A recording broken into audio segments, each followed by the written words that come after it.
योग करने से हमें चमत्कारिक शक्ति मिलती है और पूरे जीवन का मार्गदर्शन मिल सकता है यदि प्रतिदिन 20 से 30 मिनट योग किया जाए। योग हमारी शारीरिक, मानसिक और आध्यात्मिक स्वास्थ्य के बीच संतुलन को बनाए रखता है।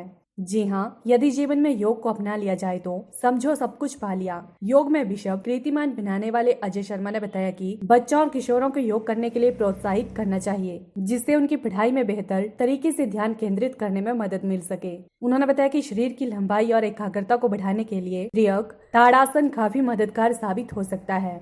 अजय शर्मा ने बताया कि बच्चों को यह आसन जरूर करना चाहिए, क्योंकि इस आसन को करने से उनका मन पढ़ाई में लगने लगता है और बच्चों की हाइट बढ़ने लगती है, इसलिए इस आसन का अभ्यास उन्हें जरूर करना चाहिए। उन्होंने बताया कि इस आसन को वह ना करें जिनका बीपी लो रहता है, बाकी सभी को इस आसन का अभ्यास जरूर करना चाहिए। नमस्कार, आज हम जिस आसन को करने जा रहे हैं उस आसन का नाम है अर्ध ताड़ासन। और अर्ध ताड़ासन कैसे करना है उससे पहले बता दें कि ताड़ासन खड़े होकर की जाने वाला एक आसन है, लेकिन यदि आप खड़े नहीं हो सकते तो आप बैठ करके इस आसन का अभ्यास कर सकते हैं और अपनी बॉडी को पूरी तरह से जो है वो स्वस्थ रख सकते हैं और इसका फायदा ले सकते हैं। तो आइए करते हैं अर्ध ताड़ासन। करना कैसे है ये आसन? सबसे पहले हम वज्रासन की मुद्रा में बैठेंगे और वज्रासन में जब बैठते हैं तो सबसे पहले आप इस तरीके से मेरे साथ आप दंडासन में आइए। और दंडासन में जब आप इस पोजीशन में आते हैं तो टांगों को थोड़ी हरकत दें। इस तरीके से हरकत इसलिए क्योंकि आप अपनी टांग को फोल्ड करेंगे और जब फोल्ड की जाएगी तो उसमें लचीलापन होना बहुत ही लाजमी है। सबसे पहले हम जो हमारी राइट लेग है उसको आप इस तरीके से पीछे ले जाएं। पीछे ऐसे लेना कि इसके ऊपर जो पंजे हैं वो अंदर की तरफ को आए और जो एडी है वो बाहर की तरफ को ऐसे रहे। फिर दूसरी टांग को भी ऐसे आप जो लेफ्ट लेग है आपकी उसको भी पीछे ले जाएंगे और इस तरीके से वज्रासन में ऐसे बैठ जाएंगे। जब वज्रासन में बैठते हैं तो यहीं से हमें हमारी बॉडी को जो है वो लाभ मिलना शुरू हो जाता है और इससे हमारी पिंडलियों, हमारे थाई पार्ट, हमारे घुटने, हमारा हिप जो है वो बैलेंस में आ जाता है। और उसमें जो है वो जैसे हम इस आसन में बैठते हैं तो हमारी कमर अपने आप ही सीधी होती है और जो गर्दन और कमर जो अगर सीधी है तो जितने भी आसन और प्राणायाम किए जाते हैं उनसे हम इस तरीके से लाभ ले सकते हैं।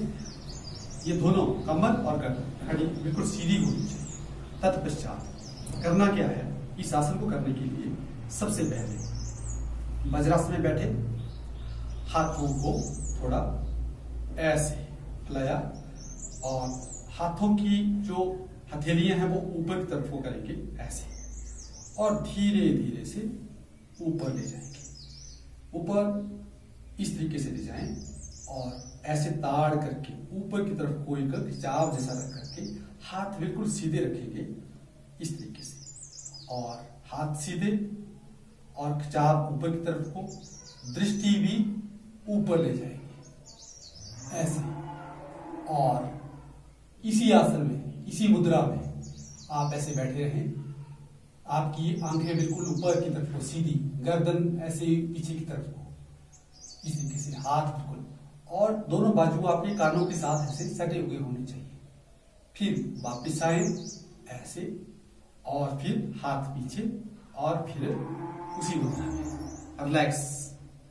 फिर दोबारा से करें, दोनों हाथ फैलाए, आप हाथों को साइड में लेंगे, हाथों को थोड़ा फोल्ड किया और फोल्ड करने के पश्चात इसको ऊपर लेंगे ऐसे और बाजुओं को अपने कानों के साथ लगाया, दृष्टि ऊपर, गर्दन पीछे की तरफ को और ऊपर की तरफ को और हाथों बाजुओं को खिंचाव ऊपर की तरफ को, दृष्टि बिल्कुल ऊपर सामने ऊपर की तरफ को ऐसे।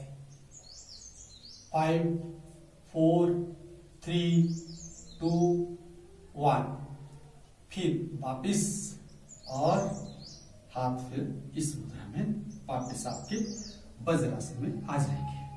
तत्पश्चात क्या करें, अब इस आसन का अभ्यास ऐसे भी किया जा सकता है। आप इसी मुद्रा में बैठे, वज्रासन की मुद्रा में ऐसे ही बैठेंगे और बैठने के पश्चात जब कमर गर्दन सीधी करके हाथों की पोजीशन ऐसे लेकर के ऊपर और अपनी उंगलियों को इस तरह से क्रॉस कर लें, ऐसे इस तरीके से अपने सिर के ऊपर ऐसे रखें, बिल्कुल बाजू बाहर की तरफ को फैले हुए ऐसे, और फिर हाथों को थोड़ा टर्न करें ऊपर की तरफ। जैसे हाथ आपने ऊपर किए, अब इसको धीरे धीरे ऊपर उठाएं और ताड़ करते हुए ऐसे, दृष्टि आपकी बिल्कुल उंगलियों के ऊपर जो आपने ताड़ किया है, इस तरीके से।